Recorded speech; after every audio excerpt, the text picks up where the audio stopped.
రామాపురం అనే చిన్న గ్రామంలో కొంతమంది ప్రజలు ఒక విచిత్రమైన అలవాటుతో జీవించేవారు. ఉదయం సూర్యుడు ఎక్కగానే పనికి వెళ్లాల్సిన వారు, పగలు కళ్ళు మూసుకుని నిద్రపోవడానికే అలవాటు పడిపోయారు. రాత్రి మాత్రం అర్ధరాత్రి వరకు మేల్కొని అర్థంలేని మాటలు, ఆటలు, ఫోన్లలో గడిపేవారు. ఈ అలవాటు నెమ్మదిగా గ్రామమంతా వ్యాపించింది. ఆ గ్రామంలో శివయ్య అనే రైతు ఉండేవాడు. అతను మాత్రం సూర్యోదయానికి లేచి పొలాలకు వెళ్లి కష్టపడి పని చేసేవాడు. మిగతావాళ్లు అతన్ని చూసి నవ్వేవారు. ఇప్పుడేమిటి అంత కష్టం? పగలు నిద్రపోతే ఆరోగ్యం బాగుంటుంది అని చెప్పేవారు. ఒకరోజు గ్రామంలో కరవు మొదలైంది. పంటలు సరిగ్గా పండలేదు. శివయ్య పొలంలో మాత్రం కొంచెం అయినా దిగుబడి వచ్చింది.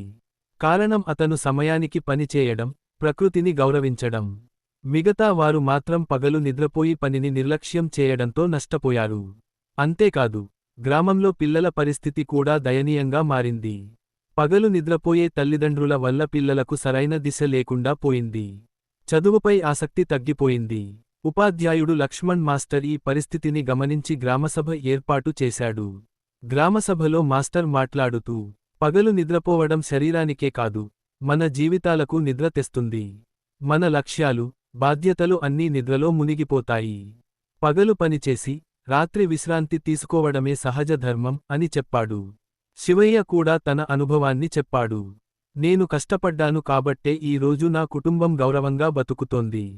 పగలు నిద్ర కాదు, పగలు శ్రమ మన భవిష్యత్తు అని అన్నాడు. ఆ మాటలు విన్న గ్రామస్తుల కళ్ళు తెరుచుకున్నాయి. మరుసటి రోజు నుంచే కొంతమంది పగలు నిద్ర మానేసి పనులు మొదలుపెట్టారు. నెమ్మదిగా మార్పు వచ్చింది.